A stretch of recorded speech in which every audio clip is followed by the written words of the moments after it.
I was at Agenda 2000, and one of the people who was there was Craig Mundy, who is some kind of high mucky muck at Microsoft.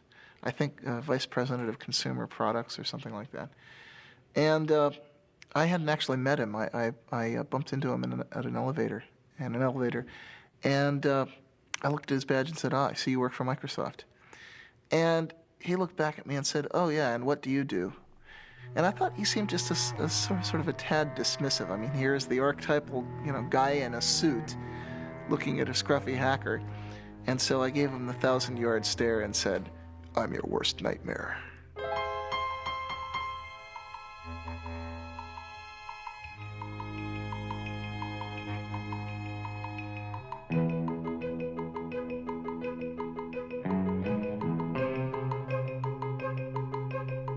For most of its short but colorful history, the computer industry has been dominated by the Windows operating system. But that could soon change, as Windows faces a strong challenge from Linux. Silicon Valley has long been the place to develop new technology, start new companies, and get really rich.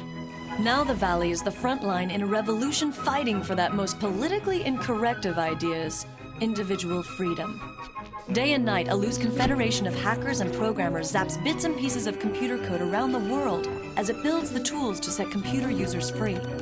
Using open information and the free exchange of technology to achieve its goals, this revolution began in the 1980s with the free software movement and the GNU project, and now is most commonly associated with Linux and the open source movement. We do have one sector that is taking off today. It is the Linux-related sector. And I thought this might be a good opportunity to say, what is Linux? And I'll answer this question for you. Many of you probably already know, but there are 12 million users out there. A computer operating system developed by hundreds of programmers collaborating on the internet, a challenge to Microsoft Windows NT, very popular for its speed, and so this is what the craze is about. To kind of explain what Linux is, you have to explain what an operating system is. And the thing about an operating system is that you're never ever supposed to see it, because nobody really uses an operating system. People use programs on their computer. And the only mission in life of an operating system is to help those programs run. So an operating system never does anything on its own. It's only waiting for the programs to ask for certain resources or ask for a certain file on the disk, or ask for the programs to connect them to the outside world. And then the operating system steps in and tries to make it easy for people to write programs. Open source is a way for people to collaborate on software without being encumbered by all of the problems of intellectual property, having to negotiate contracts every time you buy a piece of software, have a lot of lawyers involved. In general, we just want to get the software to work, and we want to be able to have people contribute fixes to that, etc. So we sort of sacrifice some of the intellectual property rights and just let the whole world use the software. Before there could be Linux, there was Richard Stallman and the free software movement. I mean, think of Richard Stallman as the great philosopher, right? And think of me as the engineer. Richard Stallman is the founding father of the free software movement. Through his efforts to build the GNU operating system, he created the legal, philosophical, and technological foundation for the free software movement. Without these contributions, it's unlikely that Linux and open source would have evolved into their current forms today. I joined the MIT Artificial Intelligence Lab in 1971. I joined a thriving community of hackers, people who loved programming, loved exploring what they could do with computers, and they had developed a complete operating system, entirely written there. And I became one of the team that continued to improve the operating system, adding new capabilities. That was my job, and I loved it. We all loved it. That's why we were doing it. And we called our system the incompatible time-sharing system, which is an example of the playful spirit which defines a hacker. Hackers are people who enjoy playful cleverness. Well, it first started going wrong as the outside world started pressuring us to have passwords. We didn't have any passwords on our computer.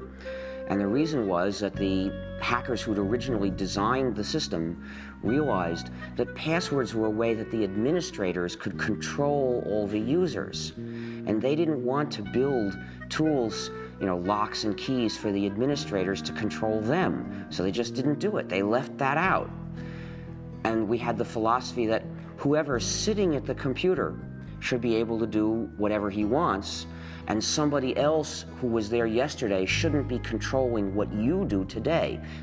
When they put passwords onto one of the machines at MIT, I and a bunch of other hackers didn't like it. I decided to try a subversive sort of hack. I figured out how to decode the passwords, so by looking at the database of encoded passwords, I could figure out what each person would actually type to log in. And so I sent messages to people saying, hello, I see that you've chosen the password mumble, or whatever it was. How about if you do as I do? Just type enter for your password. It's much shorter, much easier to type. And of course, with this message, I was implicitly telling them that the security was really just a joke anyway. But in addition, I was letting them in on this hack. And eventually, a fifth of all the users on that computer joined me in using just enter as their passwords. Where did the ideas that led to what is now called open source, how did that begin? Who began that? Well, it actually began with the start of computers, because at that time, software was just passed around between people. And I think it was only like in the late 70s, early 80s, that people started really closing up their software and saying, no, you can never get a look at the source code. You can't change this software, even if it's necessary for you to fix it for your own application. And you can actually blame some of that on Microsoft. They were one of the real pioneers of the proprietary software model. In the mid-1970s, a group of hackers and computer hobbyists in Silicon Valley formed the Homebrew Computer Club. In the club's January 31st, 1976 newsletter, Bill Gates of the recently formed Microsoft wrote an open letter to the community where he made a point-by-point argument for the relatively new concept of proprietary software. Up to that point, the practice of computer users had been to freely pass around software with not much thought given to its ownership. Known as an open letter to hobbyists, Bill Gates writes, "To me, the most critical thing in the hobby market right now is the lack of good software courses, books, and software itself. Without good software and an owner who understands programming, a hobby computer is wasted. Will quality software be written for the hobby market?" Gates goes on to write, "The feedback we have gotten from the hundreds of people who say they are using BASIC has all been positive. Two surprising things are apparent, however. One, most of these users never bought BASIC, and two, the amount of royalties we have received from sales to hobbyists makes the time spent on Altair BASIC worth less than $2 an hour. Why is this? As the majority of hobbyists must be aware, most of you steal your software. Hardware must be paid for, but software is something to share. Who cares if the people who worked on it get paid? Is this fair? One thing you don't do by stealing software is get back at MITS for some problem you may have had. MITS doesn't make money selling software.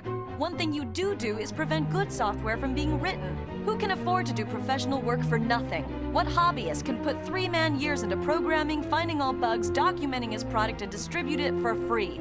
The fact is, no one besides us has invested a lot of money in hobby software. What about the guys who resell Altair BASIC? Aren't they making money on hobby software? Yes, but those who have been reported to us may lose in the end. They are the ones who give hobbyists a bad name and should be kicked out of any club meeting they show up at. I would appreciate letters from anyone who wants to pay up or has a suggestion or comment. Signed, Bill Gates, General Partner, Microsoft." In the late 70s and early 1980s, Richard Stallman was doing artificial intelligence research and coding at the MIT Artificial Intelligence Lab. Richard had a number of negative experiences during that period, which soured him on the whole idea of commercial software. Such as? Some code that he wanted to work on and wanted to fix was locked up, and he couldn't get the company that owned the code to let him fix it, even though it would have been to their advantage to do so. And that put me into a moral dilemma, you see, because to get one of the modern computers of the day, which was the early 80s, you would have to get a proprietary operating system. The developers of those systems didn't share with other people. Instead, they tried to control the users, dominate the users, restrict them, saying, if to get this system, you have to sign a promise you won't share with anybody else. And to me, that was essentially a promise to be a bad person, to betray the rest of the world, cut myself off from society, from the cooperating community. And I had already experienced what happened when other people did that to us, when they refused to share with us because they had signed these contracts. And it hurt the whole lab, kept us from doing useful things before. So I just wasn't going to do that. I felt, this is wrong. I am not going to live this way. And from experiences like this, he developed a profound hostility to the idea of intellectual property in software. He eventually acted this out by founding the Free Software Foundation. So I looked for another alternative, and I realized I was an operating system developer. If I were to develop another operating system, and then as the author encourage everyone to share it, say, everyone, you can come and get it, use this, form a new community, not only could I give myself a way to keep using computers without betraying other people, but I'd give it to everybody else too. Everybody would have a way out of that moral dilemma. And so I realized this was what I had to do with my life. I actually began the project in January of 1984. That's when I resigned from my job at MIT to start developing the GNU operating system. Now, I should explain that the name GNU is a hack, because it's a recursive acronym. It stands for GNU's not Unix. You see, so the G in GNU stands for GNU. And what the name means is I was developing a system that was like the Unix operating system, but was not the Unix operating system. This was a different system. We would have to write it completely from scratch because Unix was proprietary. We were forbidden to share Unix. We couldn't use Unix. It was useless for a community. So we had to write a replacement for it. Throughout the 1980s, as Richard Stallman was building the GNU project, computer scientists from the University of California at Berkeley were developing their own free operating system. Known as Berkeley Unix, or BSD, it was based upon the Unix kernel which had been licensed from AT&T. However, due to legal problems with AT&T and fragmentation of the source code, hackers and other non-institutional users were slow to adopt it.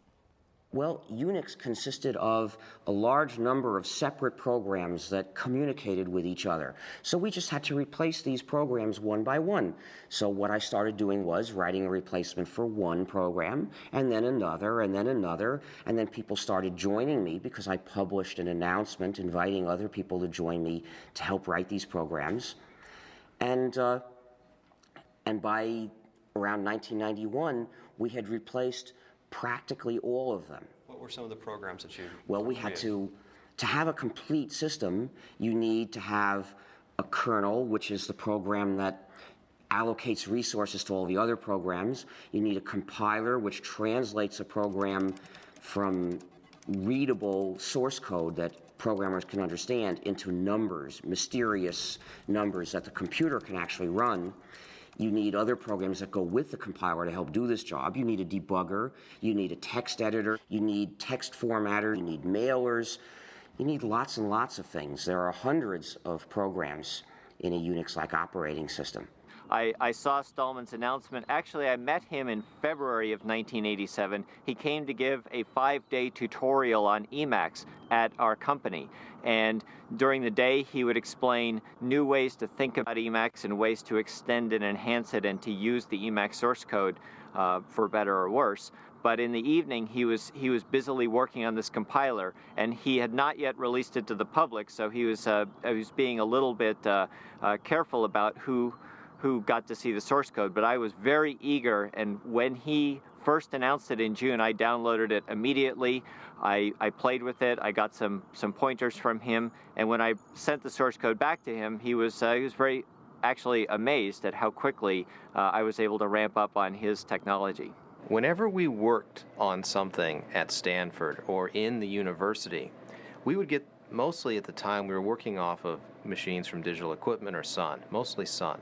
Whenever we would get a Sun machine, the first thing we would do is we would spend literally days downloading GNU free software from the internet, building it and installing it on that Sun machine. The crucial thing about GNU is that it's free software. Now, free software refers not to price, but to freedom. So think of free speech, not free beer. The freedoms that I'm talking about are the freedoms to make changes if you want to, or hire somebody else to make changes for you if you're using the software for your business, to redistribute copies, to share with other people, and to make improvements and publish them so that other people can get the benefit of them too. Now, those are the freedoms that distinguish free software from non-free software. These are the freedoms that enable people to form a community. If you don't have all these freedoms, you're being divided and dominated by somebody. My first experience contributing to free software came in late 1989, early 1990. I was working as a graduate student at Stanford University on computer-aided design tools. One of the pieces I needed was a tool called a parser generator. Well, the Free Software Foundation under Richard Stallman had created a great tool called Bison. I needed a tool that worked with C++. Bison worked with C. I modified Bison to create something called Bison++. And it was a tremendous feeling of empowerment to be able to take a piece of software that was available and create what you needed in a very short piece of time by modifying it. I put it back on the internet, and I was amazed at the number of people that picked it up and started using it. In fact, I remember going to job interviews. I at various times considered just going out and getting a job, and I'd gone to a job interview, and I was talking with one of the people, and I started asking them about what tools they used, and they said, gee, we use Bison++. And I said, oh, I'm the author of Bison++. Free software generally does have a copyright, it does have an owner, and it has a license. It is not public domain. If we put the software in the public domain, somebody else would be able to make a little bit of changes and turn that into a proprietary software package, which means that the users would be running our software, but they wouldn't have freedom to cooperate and share. To prevent that, we use a technique called copyleft. The idea of copyleft is that it's copyright flipped over. And what we do is we say, this software is copyrighted, and we, the authors, give you permission to redistribute copies. So we give you permission to change it. We give you permission to add to it. But when you redistribute it, it has to be under these terms, no more and no less, so that whoever gets it from you also gets the freedom to cooperate with other people if he wants to. And then in this way, everywhere the software goes, the freedom goes too, and it becomes an inalienable right to cooperate with other people and form a community. And so what is that, the license? What is that? Well, copyleft being a general idea, in order to use it, you have to have a specific example. And the specific example we use for most GNU software packages is the GNU General Public License, a particular document in legalese which accomplishes this job. A lot of other people use that same license. For example, Linus Torvalds uses that license for Linux as well. Well, the license I use is the GNU General Public License. That's the one that Richard Stallman wrote, and I think it's a really astounding contribution. It's one of the few software licenses that was written from the standpoint of the community rather than from the standpoint of protecting a company or, as is the case with the MIT and the BSD license, performing the goals of a government grant program.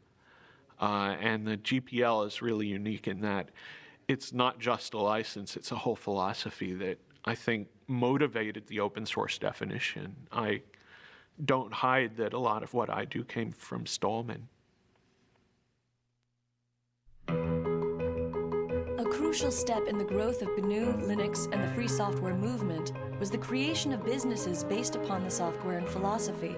Ground zero for the beginning of the business phase was the Electronics Research Lab at Stanford University. Known as ERL, the lab was the place where the first GNU and Linux businesses found their inspiration. So right here is where ERL was. That would have been the entrance over there next to the Electrical Engineering McCullough building. So you walk in, you come in, you walk down the hallway down here, My office would have been about here, and then right across the hall from that was Michael Tiemann's office. Michael Tiemann took and started a company, Cygnus Software, but the idea was to sell consulting and services around the GNU free software. And, well, Michael's done very well with Cygnus. Well, I spent a lot of time working out how we were going to make money, and in the original GNU Manifesto, which is the last chapter of the GNU Emacs manual, Stallman proposed a number of different possible ways to make money. From the beginning of the free software movement, I've had the idea that there's room in it for business to be done. One of the advantages of free software is that there's a free market for any kind of service or support. So if you are using software in your business and you want good support, you have a choice of people to go to for it. You have a choice of businesses that are in the business of providing you with support. So they're going to have to, in general, give you good support, or you'll go to somebody else. With proprietary software, support is a monopoly. There's one company, typically, that has the source code, and only they can give you support. So typically, you're at the mercy of a monopoly. That's the case, for example, with Microsoft. So no wonder the support is so bad.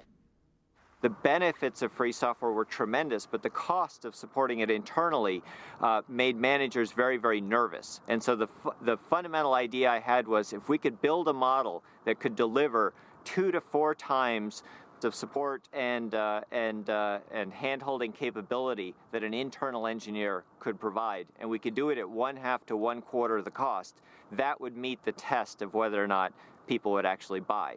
And by about the fall of that year, we had all of the things worked out about who we needed on the technical team, what the terms of the sale would be, what the key price points were, and we actually received our incorporation in November of 1989. One of the most difficult things in starting our company was actually finding a name for it. I explained this to one of my friends. We were having difficulty, and he returned an email message that basically just had a bunch of words with the name GNU in it. And Cygnus was the one that looked least obnoxious and least obscene. I can say very clearly that Cygnus was the first business that specialized in free software. Cygnus supported free software, filled a very essential niche because we had this great software. You could get it for nothing, but you couldn't get support, and they made their money by charging for support. The GNU project started by building a toolkit of basic development tools such as a C compiler, a debugger, a text editor, and other necessary apparatus. And their intention was eventually to develop a kernel to sit underneath those and be the center of the operating system. By about 1990, they had successfully developed that toolkit, and it was in wide use on a great many variants of Unix, but there was still no free kernel. The kernel happened to be one of the last things we started to do, and we had started it not long before. And that's when Linus Torvalds came along. Linus or Linus? What's your preferred pronunciation? When I speak Swedish, it's Linus. When I speak Finnish, it's Linus. When I speak English, it's Linus. And I really don't care how people pronounce my name. But Linux is always Linux. He developed a kernel and got it working faster than we got ours working, and got it to work very nicely and solidly. His kernel is called Linux. The initial goal was my very personal goal, to be able to run a similar environment on my computer that I had grown used to at the university computers. And I could not find anything that suited me for that, right? So having been doing computers for all my life, basically, at that point I just decided that I'll do my own. Most of the inspiration early on came from Sun OS, which was what I was using at the university at the time. Which university? University of Helsinki in Finland. From 1991 to about 1993 was really, I guess, the infancy period of Linux. That was when it was still only alpha or beta quality. It was relatively unstable, although even then it was a good deal more stable than a lot of what are now called production operating systems. Linus used the traditional tried and true method of writing one program that does the job, and he got it to work quickly, in fact, faster than I would have thought was possible.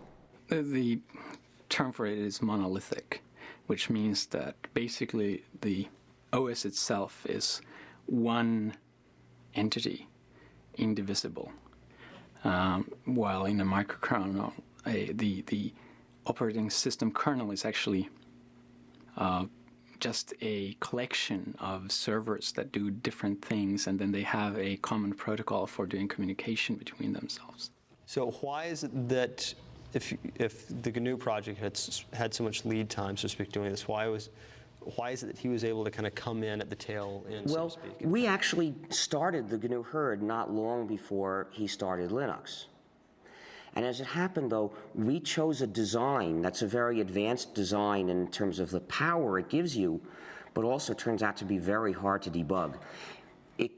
We decided to divide up the kernel, which traditionally had been one program, to divide it up into a lot of smaller programs that would send messages to each other asynchronously to communicate. And the problem is that style of programming has a great deal of potential for bugs, which are often very hard to figure out because they depend on does this program send this message before or after this one sends that message. And the result was, it took us years to get the thing to work.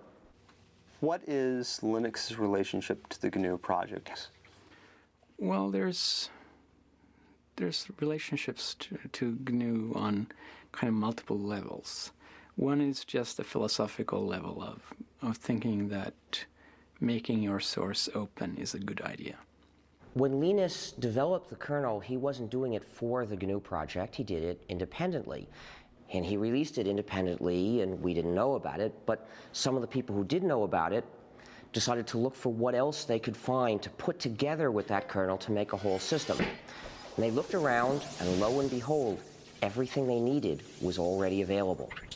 What good fortune, they thought, but actually there was no chance about it. They had found all the pieces of the GNU system, which was missing just the kernel. So when they put all that together, really they were fitting Linux into the gap in the GNU system, but they didn't know that. There's a lot of these programs done by the Free Software Foundation and done by other people like Linux, and there's a symbiosis between Linux and the programs, so that the programs run on Linux and at the same time, and they take advantage of Linux as a platform, while Linux takes advantage of the programs by just being able to use them. What programs? For the main one is actually the GNU C compiler, which without a C compiler it would not have been possible to make Linux or most of the open programs available. Linux uses the GPL, and I agree with the kind of philosophy behind the GPL. That said, the GPL itself is not a very pretty document, which is probably just because no lawyers can ever be very pretty.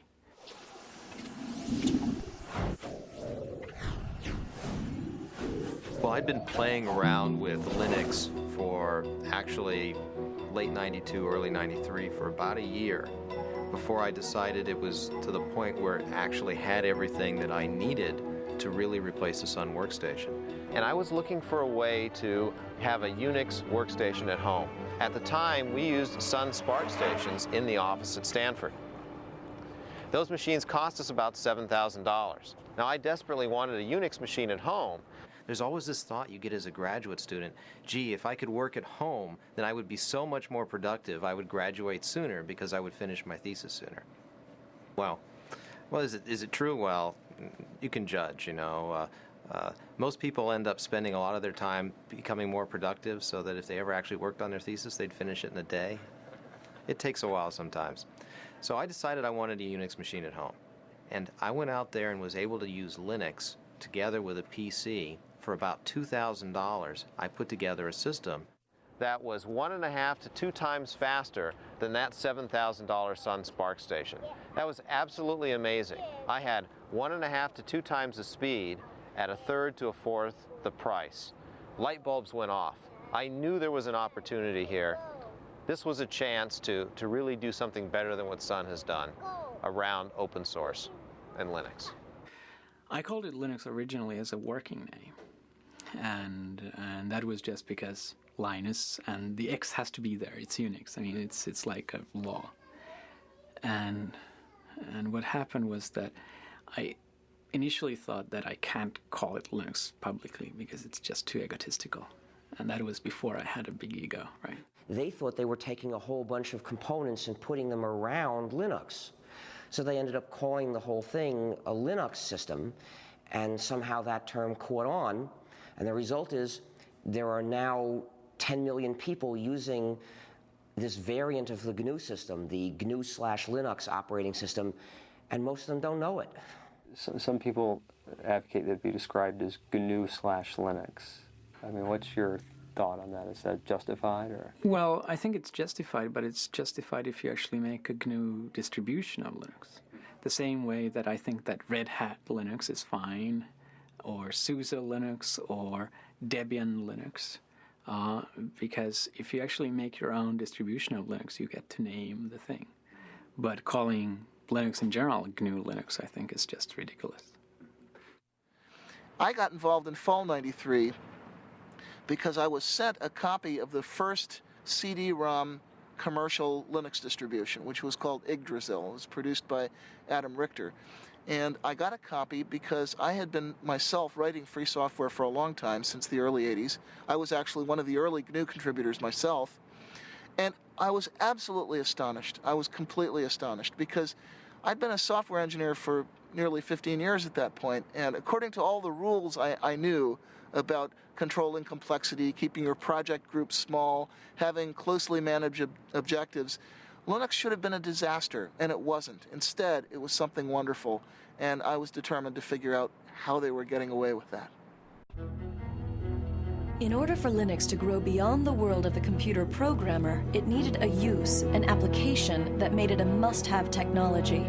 That threshold was crossed with the development of a program that made complex websites possible.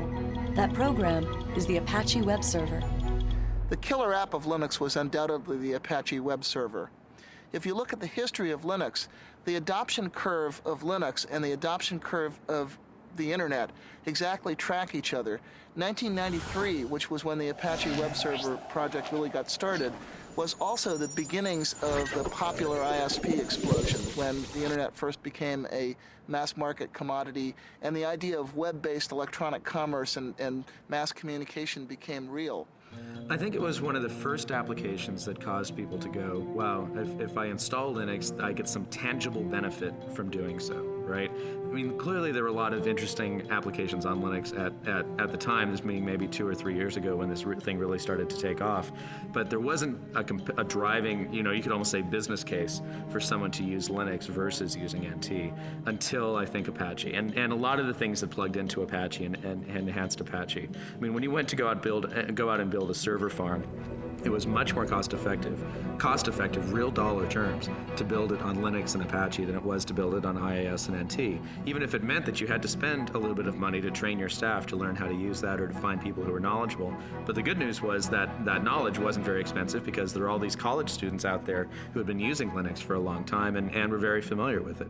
If you look at the trend curves in web servers, Apache has steadily been gaining in market share ever since. It's up to something like 66% now. It's steadily clobbered all of the closed source competition. And that's because it's more reliable, it's more flexible, it's more extensible. It does what webmasters actually need. And the combination of Apache and Linux found its way into a great many commercial shops. Essentially, Apache became the application that motivated internet service providers and e-commerce companies to choose Linux over Microsoft's Windows. It would probably run best on Linux and on FreeBSD. And the reason is the communities around those operating systems are also the communities that contribute the most back to Apache, right? And they were also the operating systems that internet service providers started using very heavily as well. And internet service providers really liked Apache because it allowed them to do a lot of different things that some of the commercial web servers didn't, such as the ability to host more than one website on a single box, which clearly if you're an ISP and you have 40,000 users and they all want their own website is going to be pretty important to you. One of the key factors in the growth of Linux was the creation of companies that specialized in the distribution and support of the operating system itself. Among these companies, Red Hat Software is the best known. Red Hat started as a product of Mark Ewing. While he was working at IBM, he wanted a little better Linux distribution. He started playing around. Found out he spent more time maintaining his Linux distribution than he did working on his new project. So he sort of started the distribution itself. He met up with Bob Young, who at the time was running a company called ACC Bookstore, which was a mail-order PC Unix catalog. And Bob kind of knew he wanted something, more his own to market rather than reselling other people's products, and he was fairly good at marketing, and Mark knew he needed some marketing help because he was fairly good at the technical part, so they kind of got together. I started working with Red Hat in May of 1995, basically right out of NC State, along with Eric Trowan, who me and him combined make up employees number 4 and 5. And we actually reported to work at an apartment that Mark Ewing used to live in. We took it over as kind of the development part of Red Hat Software, and stayed that way till about November of 1995 when a toilet we had in the apartment kind of exploded, flooded our downstairs neighbor, and she got a little upset, and the apartment folks found out we were running a business there instead of actually living there at the same time, so they decided to throw us out. So at that point we had about a week to go find our first office, which we did, and get ourselves moved in a hurry. So.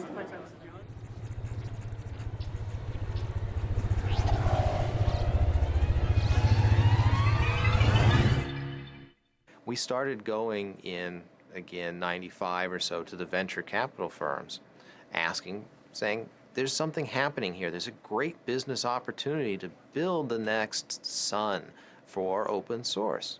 Well, the venture capitalists looked at this and said, gee, you're selling systems, the software's free, this is kind of scary. We're not sure that we want to put money in. And by the way, we funded other systems companies, and it hasn't really panned out. We're scared. I came to the U.S. about 3 years ago, and the reason really was that I'd been spending like 6 or 7 years at Helsinki University and decided that it was time to see the real world and not just university life. Especially this area had a lot of the most interesting work being done. So I just decided that let's try to move halfway across the world and give this a try, and it's turned out pretty well. Do you see this as temporary or long-term? Well, we saw it as temporary at first, and I think it's certainly looking like it's turning long-term. Our youngest daughter is both a US and a Finnish citizen because she was born here, and the older one is speaking both Swedish and English, so.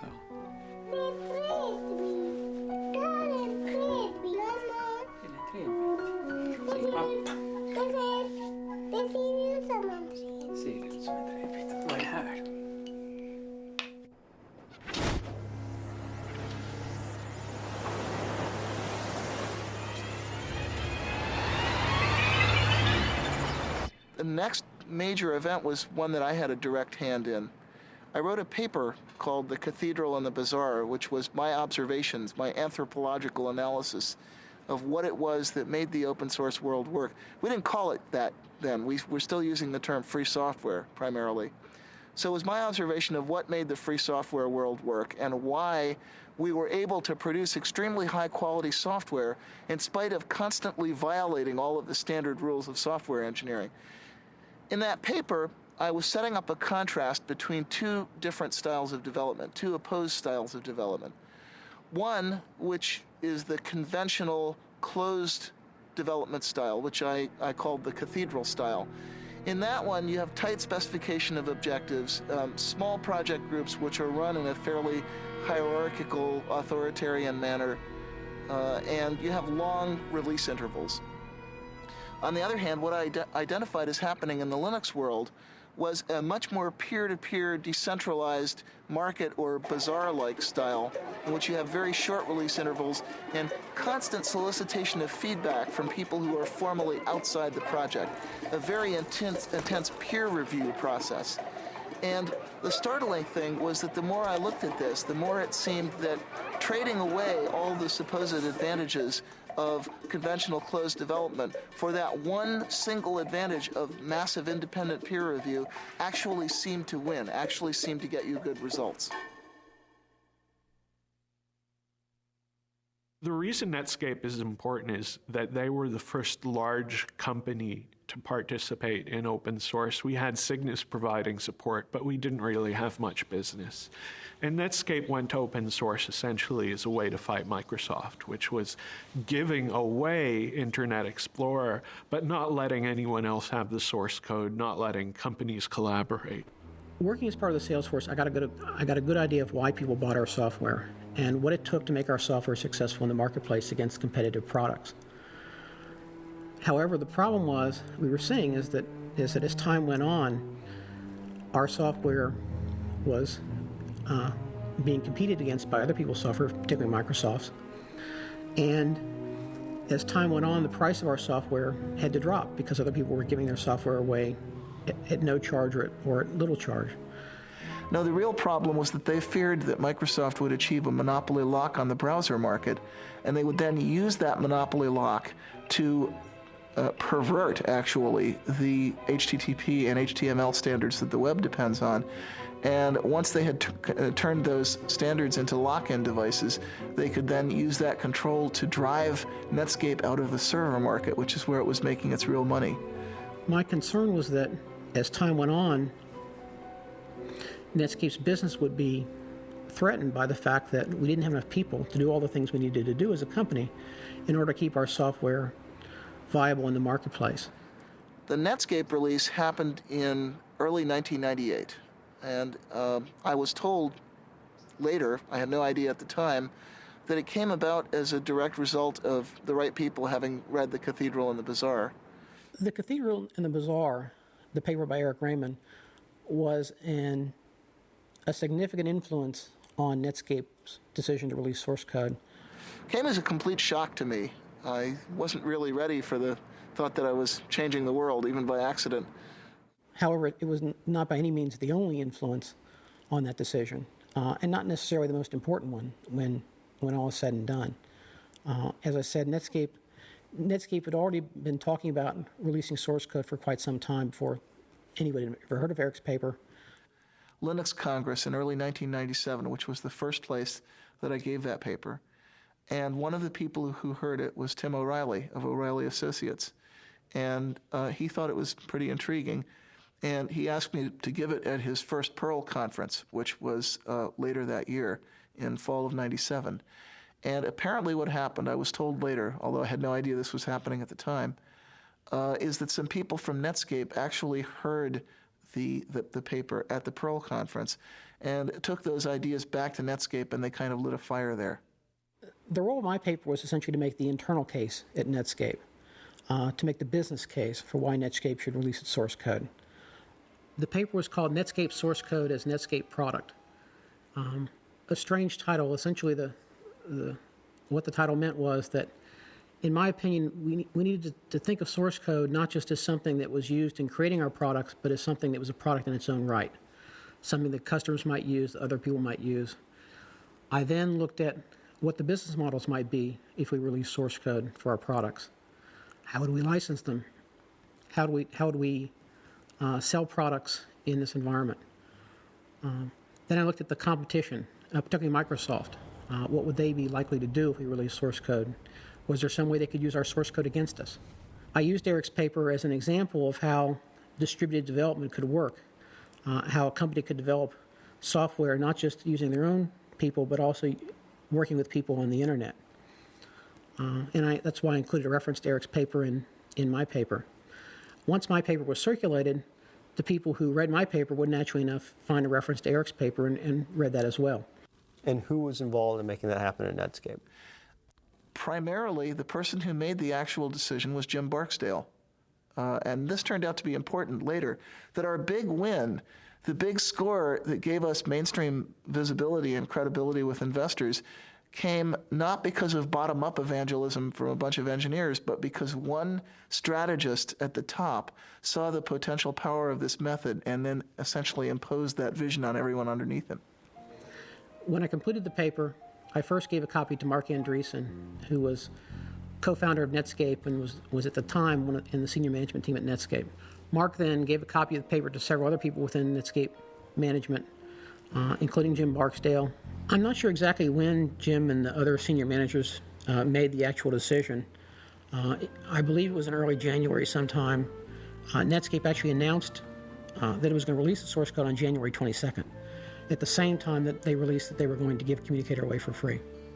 When Netscape decided to release the source code, people sort of got a wake-up notice that said, hey, maybe there is something to this idea of releasing source code and doing development with people outside your company. So Netscape's decision brought a lot of public attention to the idea of free software, what became known as open source, and brought a lot of attention to the Linux operating system, which was one of the most prominent examples of open source software at that time.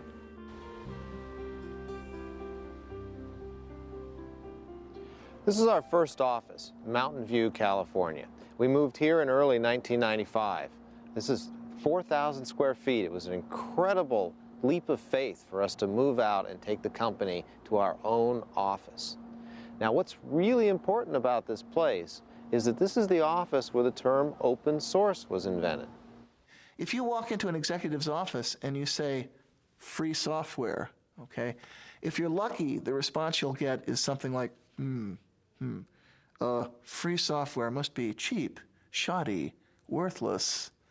And if you're not lucky, it has associations with the Free Software Foundation's wholesale attack on intellectual property rights, which, regardless of what you think about the ethics of that, it's lousy marketing. It's not something that businesses want to hear. So Eric Raymond knew that there was a problem. We'd been calling this free software, but people took the term free and associated with free of charge. They thought that you couldn't make money or you couldn't sell, which is exactly the wrong concept. We wanted to get across the idea that the software was open and that the source code was available. Very important pieces. We had this meeting at the VA offices in Mountain View where Eric, myself, and Christine Peterson from the Forsyth Institute joined us, as well as several other people. Christine Peterson was there by phone. John Mad Dog Hall was also there by phone. A guy named Todd Anderson, who later worked for SUSE for a while, was there. Sam Achman, who now runs Penguin Computing, was there. He was an employee of VA at the time. Well, we came up with the concept of open source. We called Linus, in fact, and asked Linus if he liked it. He was interested. He liked it. Eventually, we came up with something that replaced free software. So that was the beginning of open source. How did you choose the words open source? Do you remember? I think Christine Peterson was the person who really came up with the idea. We wanted, again, the idea that the source code was out there and it was open. There weren't many choices. Well, since the first three recipients have spoken for the open source movement, I think I should speak about the free software movement. The open source movement focuses on practical advantages that you can get by having a community of users who can cooperate on interchanging and improving software. I agree completely with the points they make about that. The reason why my views are different, why I am in the free software movement rather than the open source movement, is that I believe there's something more important at stake, that freedom to cooperate with other people, freedom to have a community is important for our quality of life. It's important for having a good society that we can live in, and that is, in my view, even more important than having powerful and reliable software. But I think some of the people in the free software camp are a little scared by the commercialization. And, of course, a rebel is put off by success. I think that commercialization is very important. We want to mainstream this software. And I work with Richard Stallman, who's the gray-haired man of free software, on a regular basis. And I don't feel I have any philosophical differences. Me as author of the open source definition, and he is originator of free software as an organized thing, except for one thing. Richard wants all software to be free, and I think that free software and non-free software should coexist. That's the only difference we have. we decided early on that what we needed a definition. We needed a kind of meta license to define the term open source. And what we came up with is a document called the open source definition. It's derived from the Debian free software guidelines that were originally written by Bruce Perens. I'd written the original draft of that, discussed it for a month with the Debian developers. Debian is a Linux distribution, and made it their project policy. And Eric and I decided to relabel what we'd written for Debian as the open source definition, and to say open source is software that gives you a list of 9 rights, which is in the open source definition. The first right is free redistribution. This doesn't mean free as in no price, it means liberty. You have to be free to redistribute your software to someone else, and actually no price is a side effect. You can charge for that redistribution or not. It has to come with source code so that someone can maintain a program. If they go from a PC to a Mac, for example, they can change the software. Derived works have to be possible. If someone has to improve your program, they should be able to distribute the result. There's a provision about integrity of the author's source code, which says that the author can sort of maintain their honor, and if you make a change, you might have to change the name of the program or mark out your change very clearly so that your change doesn't reflect on the author. There's no discrimination against people or groups. The example I usually use is you can't stop an abortion clinic or an anti-abortion activist from using the software. There's no discrimination against fields of endeavor, and that means the software has to be usable in a business as well as in a school. The license has to be distributable. In other words, I have to be able to give that license to someone, and that license then should work if that someone gives it to yet a third person. The license can't be specific to a product. In other words, if I distribute my software on a Red Hat system, the license can't say, you can't distribute this on a SUSE or a Debian system. The license can't contaminate other software. So if I distribute this on a CD with another program, it can't say that other program must be free, otherwise you can't distribute my software. And then the only other part of the open source definition is a list of licenses that were accepted. And the ones that we started with were the GPL, which was actually the example for a lot of what's in the open source definition, the BSD license, because software for BSD system pre-existed Linux.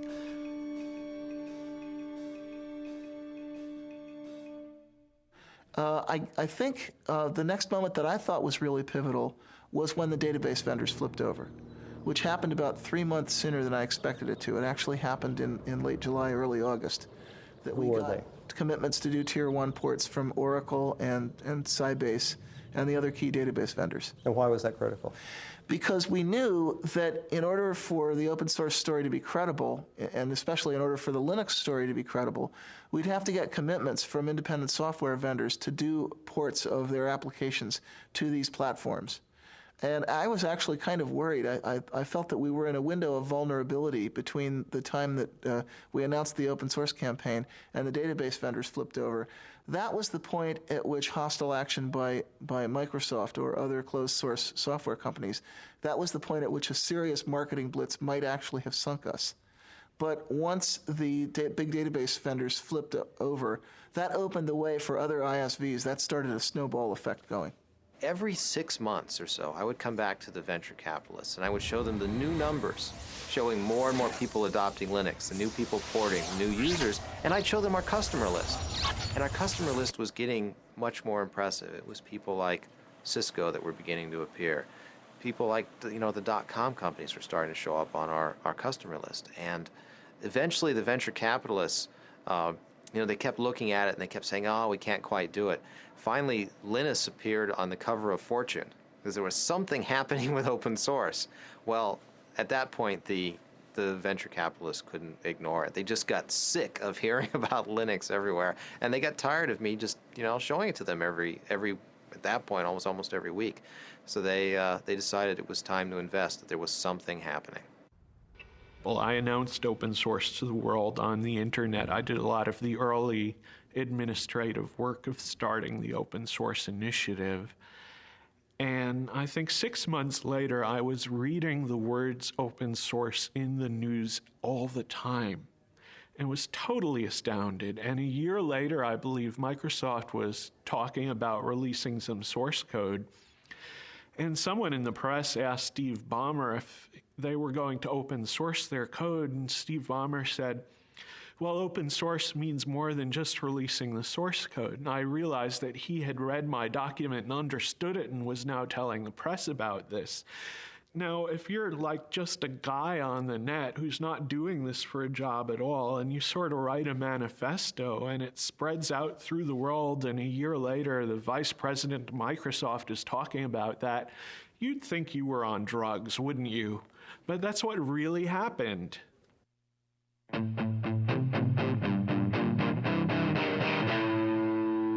The local user groups tend to be more an issue of building a social network, especially getting people familiarized with the issues, also just acting as a kind of support network for people who do not, for example, have the ability to pay for a commercial support network.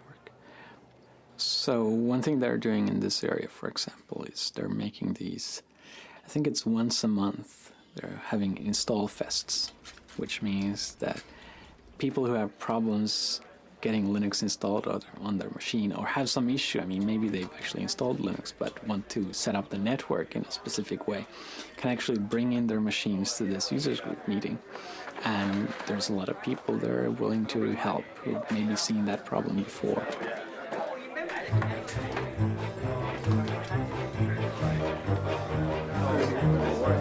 So the card that only connects locally, go back to this.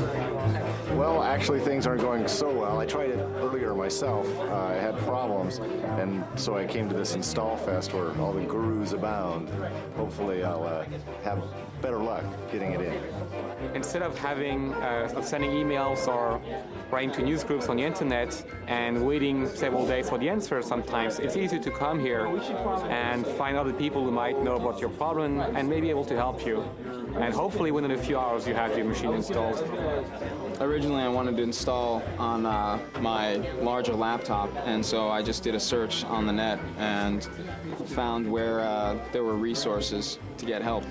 And I'm here today because I'm trying to put Linux on this little guy right here, which is a Toshiba Libretto. And it's not the easiest thing in the world to do because it's a weird piece of hardware. So, are there any chairs around here?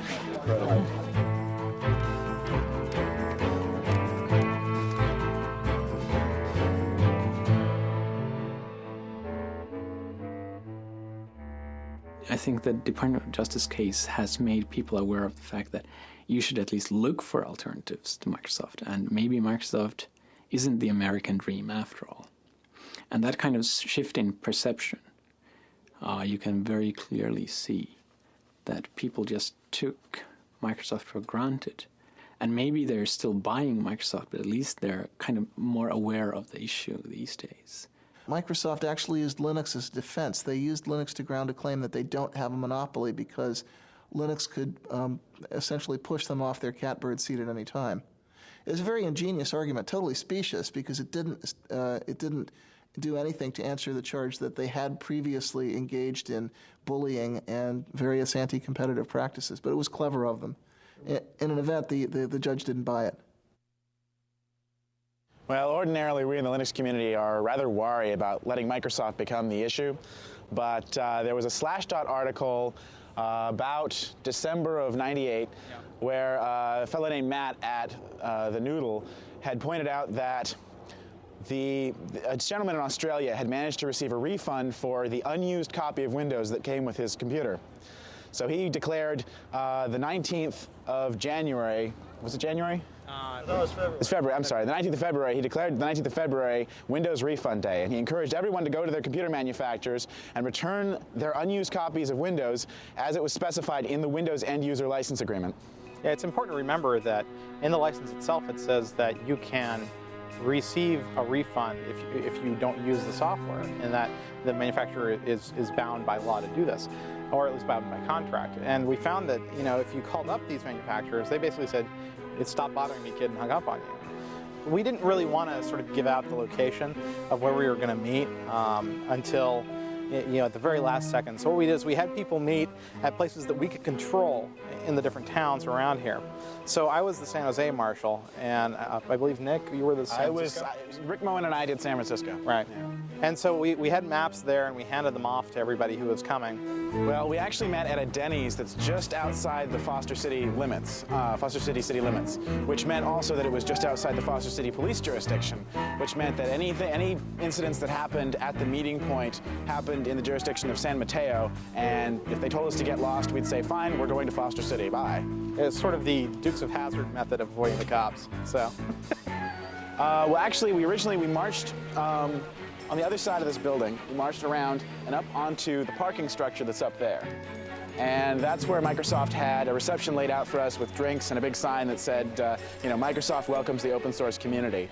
And the local news cameras got shots of Eric Raymond and the Microsoft representative. The Microsoft story seemed to mostly be that this was not an issue for Microsoft, but rather from the OEMs. So we all needed to go back to our computer manufacturers and try yet again to try and get a refund from them. We responded to them saying, you know, we've tried that, it's not possible. We need Microsoft to take action at this point. And they just repeated the tagline over and over again. You need to go to the OEMs, the manufacturers, and get your refunds there. We had about 150 people, probably about half of which had signs and such, so. Well, we ended up actually right in this courtyard here. Basically, we originally gathered outside. Various people sent groups in. People from the FreeBSD camp sent a couple folks in. We had Eric, Raymond, and Chris actually tried to go up eventually. And, they had blocked the elevators off to us. Where were their offices? Their offices are right up here on the 9th floor. We got some really nice press out of it. And we think as a result, Toshiba made it possible for you to buy laptops without the operating system on it. So it's a small victory, but well, and even now, companies such as IBM and a lot of other computer manufacturers are allowing you now to buy machines that don't have Windows on them.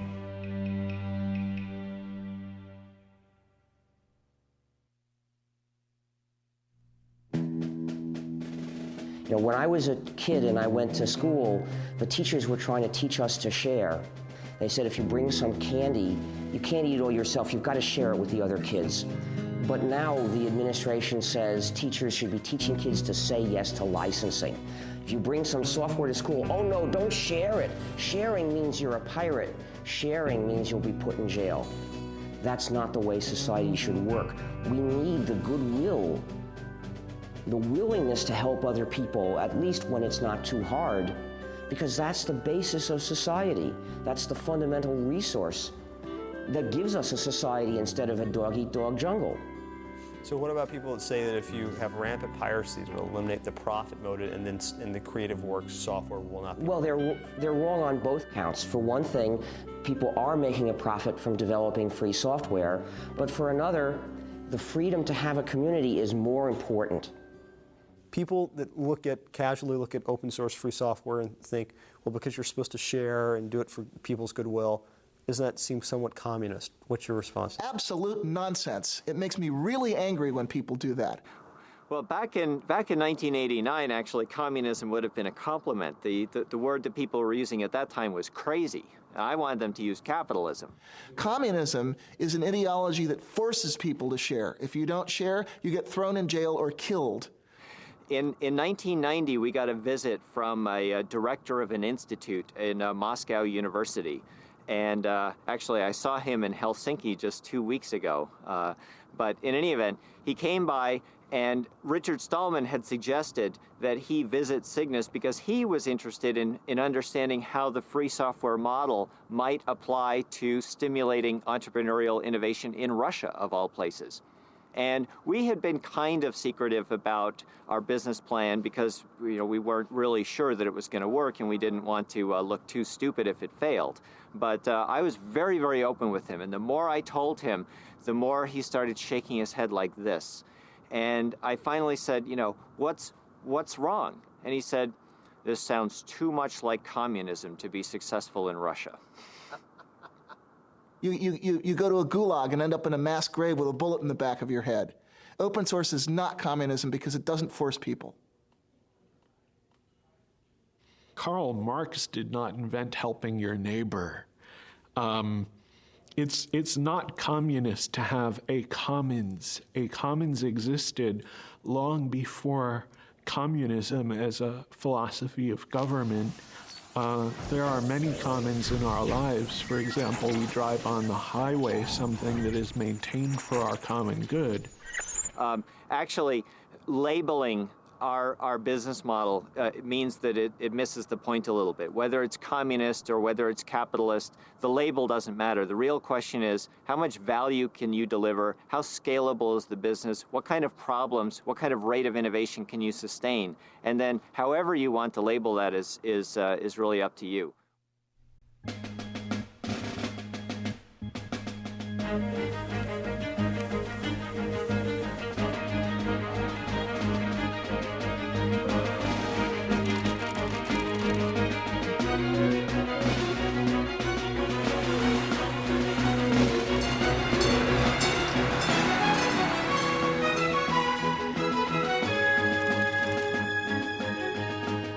A lot of people described that August Linux World as Linux's coming out party. Linus Torvalds was very funny about that. He said, what, was Linux gay? But some people said, yeah, that was our debutante ball. That was when the Linux guys, the hardcore hackers, really got it together with the suits.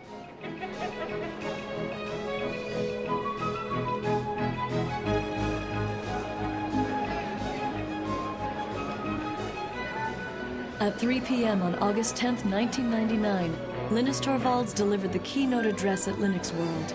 The crowd of 6,000 people began lining up at 12 noon.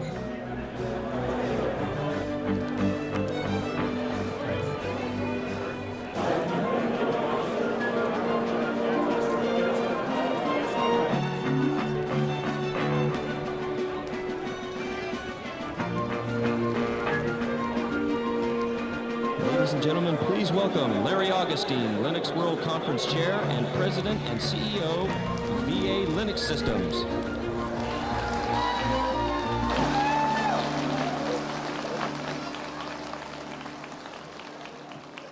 These guys have to clap. I pay them. Thank you all for being here. It looks like it's been a great show so far. If you'll indulge me for a moment, I'm going to try and avoid the glare of the lights and just I still think there's a lot of people, even though this is the second show, I still think there's a lot of people who don't quite get what it is that's so exciting about Linux. There's this great show going on next door, there's huge exhibits and everything, but it's the people out here that are the real contributors, not those companies. The person on next, I know you all know, so I don't have to give anything in the way of introduction. Ladies and gentlemen, I give you Linus Torvalds. Linus.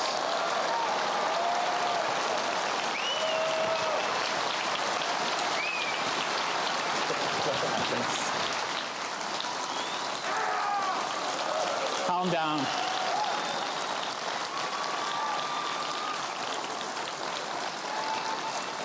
Calm down. Say, yes. I don't want to just give one of my normal talks because I find them boring. Probably by now, most of you find them boring too because you've heard them like 10 times. But after the technical update, we'll actually try whether we can do a questions and answers session with 5,000 people or how many of you there are there. And it may not actually work out because one of the 5,000 people is really loud. The one thing I will do, which I always do in all my talks, is the gratitude thing. I want to kind of acknowledge the fact that I've obviously not been alone in doing Linux.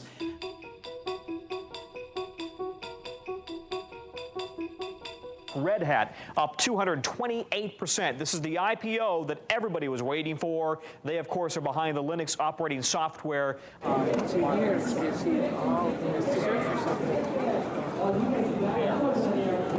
RHAT. I know what it is. All I've gotten today are comments about what the stock price is. All morning, you know, it was at 41, it was at 42, it was at 47, it was at 53, it was at 51. Every machine, as far as I can tell, on the show floor is pointed to their E-Trade accounts, to their broker accounts. They know the Red Hat price. I can't believe it. 46. I'm not checking. Just heard 53. Oh boy. Hang on. I didn't buy any. You didn't buy? No, I didn't buy. I should have bought. But no, that's great if it's that. You guys don't know? Well, you know, Red Hat being successful just means that it legitimizes Linux, so it's much easier for us to go out.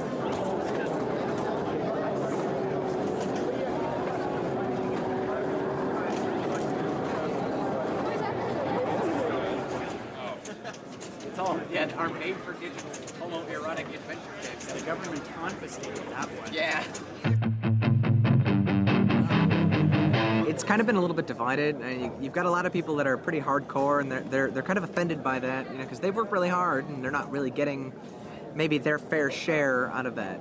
Some people do get ticked, and you know the thing that you see that on a lot of mailing lists or on Slashdot. You know, you'll read, this guy is really mad because he didn't get a chance to didn't get a chance to get stock from Red Hat. He didn't get a chance to get a job from this other company, you know. But the kind of the shocking secret there is that most of the really hardcore guys, you know, they don't care so much. The guys that are kind of really down in the trenches, they're writing this code because they need this code. If we could invite Richard Stallman, who's the founder of the Free Software Association, and Tim Ney, who's the managing director. There we go. Here it is. Richard, I saw you playing your recorder in Paris at that Linux conference, but I didn't have an audio track. So would you get them to add audio to their video downstream next time? I don't have any control over that. Unfortunately, those things can only be done with non-free software. Okay. All right. We'll give you the award. And before you say a word, we'll have Tim and yourself hold up a little representation of the contribution towards the Free Software Association. So, very ironic things have happened, but nothing to match this. Giving the Linus Torvalds Award to the Free Software Foundation is sort of like giving the Han Solo Award to the Rebel Fleet. You see, some of you may not realize how far that analogy goes. But actually, let me tell you how we got here. See, what happened is, 15 years ago, if you wanted to use a computer, the only way you could do it was with proprietary software that divides and subjugates the users. And most people a lot of people didn't like it, but they saw no alternative. But some of us were determined to make an alternative, and we said we're going to develop a free operating system, a free software operating system that will give users the chance to have freedom while they use their computers. Now, a lot of people said, well, it's a nice idea, but it's so hard, we'll never get it done, so I don't want to participate. I don't believe you can ever get it done. But luckily, not everybody said that. And clearly, we knew we would eventually get the kernel done. But as it happens, somebody else did a better kernel before we did. Now, in the old days, we had an overall strategy for calling people's attention to the importance of freedom, to the freedom that they can have or not have when they use a computer. Well, what can we do about it? As far as I can tell, the only workable way of trying to change this and make that strategy work again is to spread the word that the operating system you're using is actually the GNU system, somewhat modified, of course. And when people know this, they'll take a look at the reasons we developed this system, they'll think about these issues, and some of them will decide they agree. So I ask people, please tell people this is the GNU system. It's the combination of GNU and Linux, so we can call it GNU/Linux.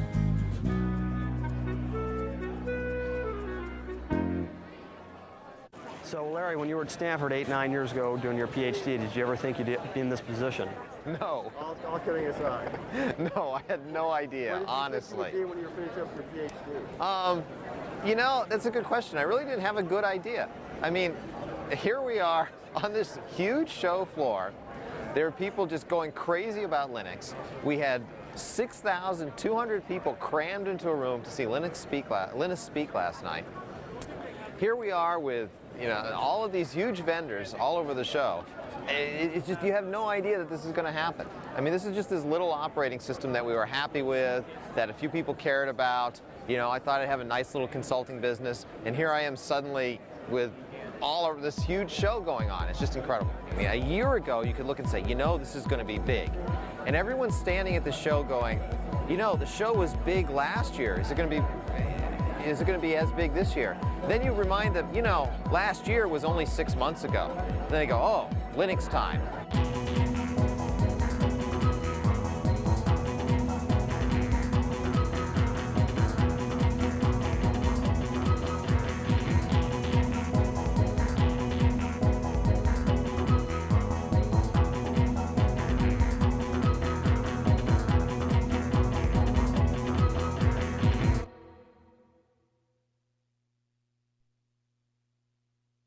So leading up to the IPO, we had arrived actually in San Diego on Tuesday night. We spent Wednesday morning meeting investors in San Diego. We flew up to San Francisco. Spent Wednesday afternoon meeting investment firms in San Francisco.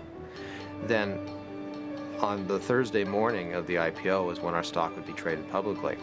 So it was nice that we had ended the tour in San Francisco, because we could go to the Credit Suisse trading desk the next morning to watch the public offering. And in San Francisco, being close enough to the company and to our families, we could invite people up to actually join us in the first trade. So I invited my wife, and we invited Linus and Tova and a number of other friends and people who worked in the company to join us. Whenever we invite Linus and Tova, they have 2 young children, and I have a daughter, Andrea, and we always bring the kids along. So we went into the Credit Suisse trading floor with all these traders, and there are these 3-year-old kids running around and chasing each other around the around the trading floor.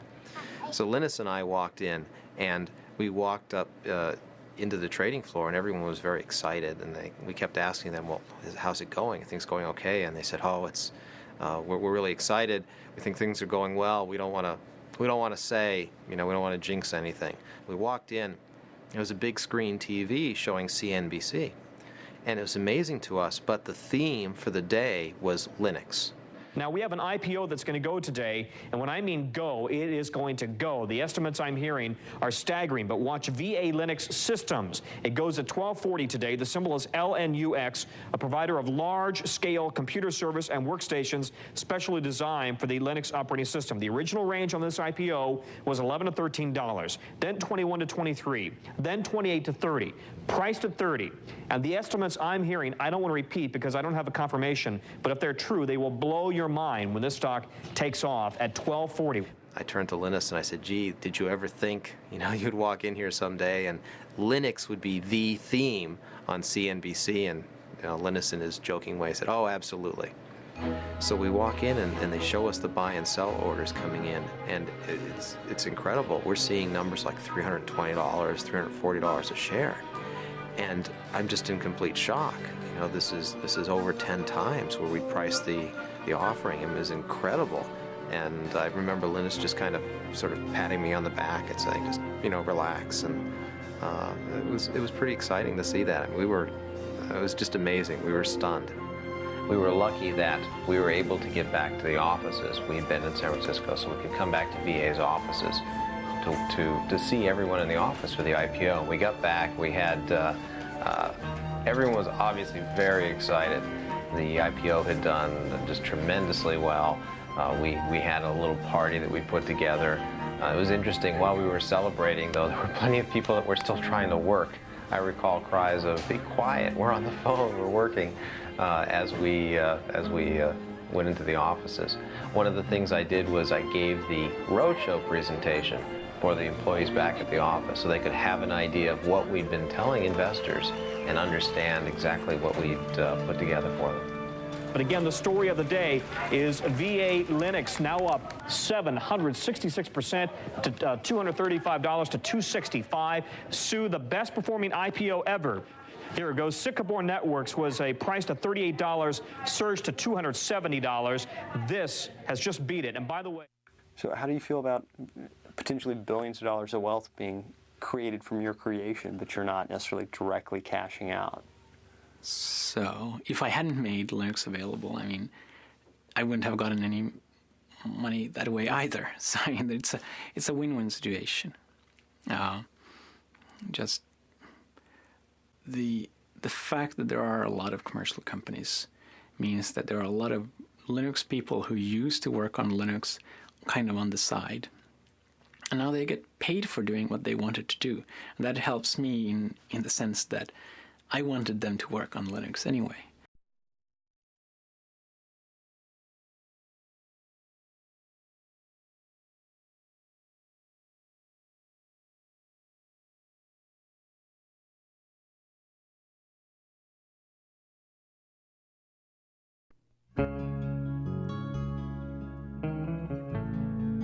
The whole GNU project is really one big hack. It's one big act of subversive, playful cleverness to change society for the better, because I'm only interested in changing it for the better, but in a clever way. Hi, we're the GNU Stallmans, and this is the free software song. Join us now and share the software. You'll be free, hackers, you'll be free.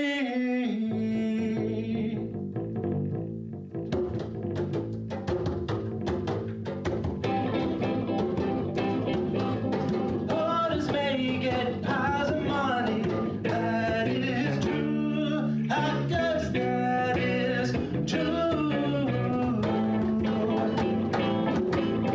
But they cannot help their neighbor, that ain't good. Hackers, that ain't good.